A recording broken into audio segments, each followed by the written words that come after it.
Projet Tour du monde. Découvrons tout d'abord les États-Unis. Les États-Unis constituent la plus grande économie du monde d'une valeur nominale de 18 561 milliards de dollars. Le PIB des États-Unis représentait plus d'un cinquième de la richesse mondiale.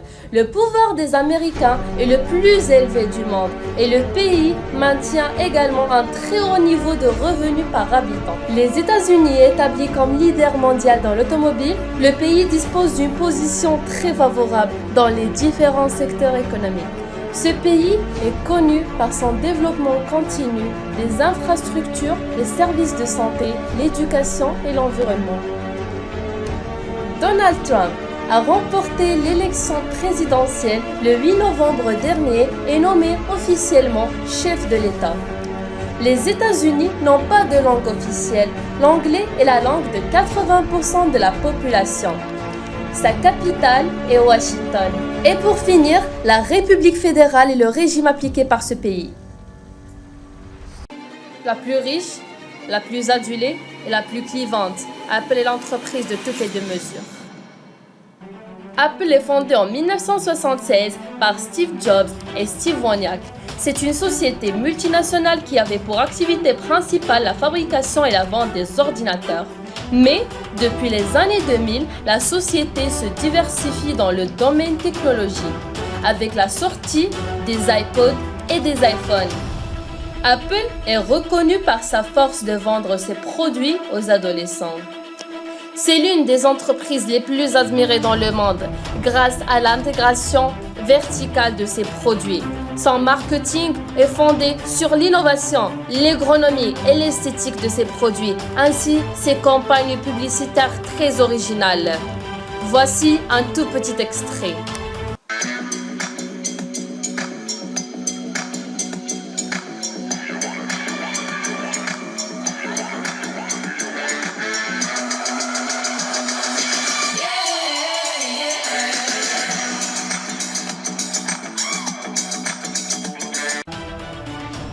Elle est la première capitalisation boursière du monde depuis 2011 et est devenue la plus grande de tout le temps en mai 2017.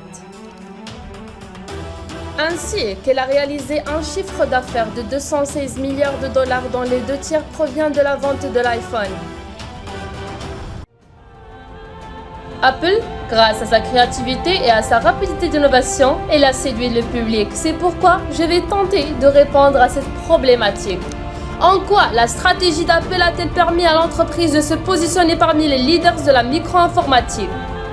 La stratégie de l'entreprise est tirée principalement de sa capacité à concevoir et développer son propre matériel. Fournir à ses clients des nouveaux produits de qualité supérieure, facile d'utilisation et avec un design toujours plus moderne. Ainsi, elle insiste toujours à garder les consommateurs et les médias en état de surprise. La politique d'Apple repose sur 7 grands points: son innovation, sa simplicité, son sens de spectacle, son art de la surprise, ses publicités mémorables, sa volonté d'influencer les tendances et sa capacité à identifier l'ennemi et le dire clairement.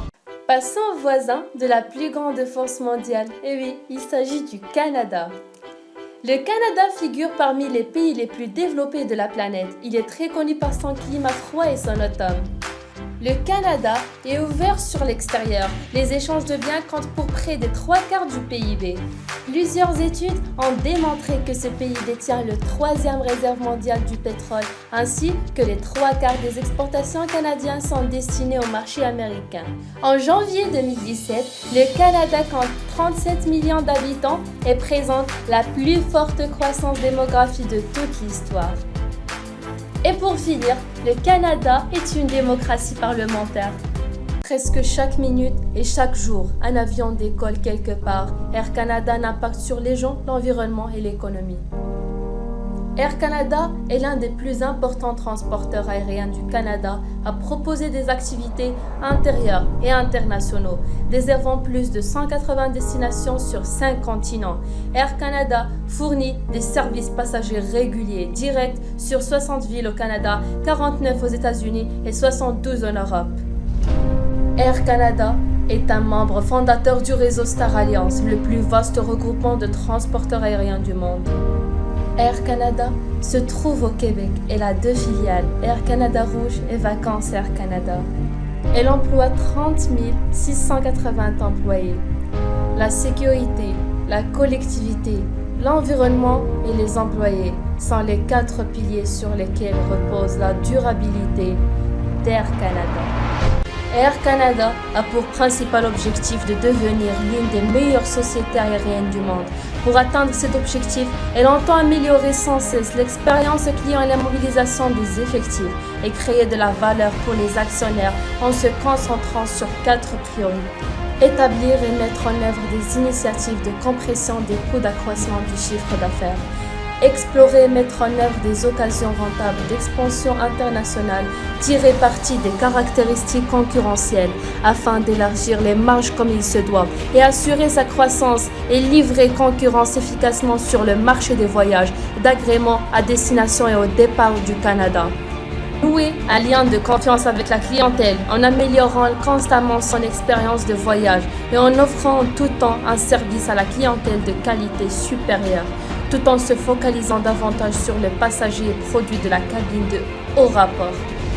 Favoriser l'évolution positive de la culture d'entreprise par le truchement de programmes de mobilisation des effectifs, notamment au moyen d'investissements significatifs dans la formation et d'autres outils qui permettent d'offrir une expérience client exceptionnelle, et favorise également la collaboration accrue, de manière à bien définir comment la compagnie aérienne et ses employés de talent peuvent travailler de concert dans un cadre humain et enrichissant.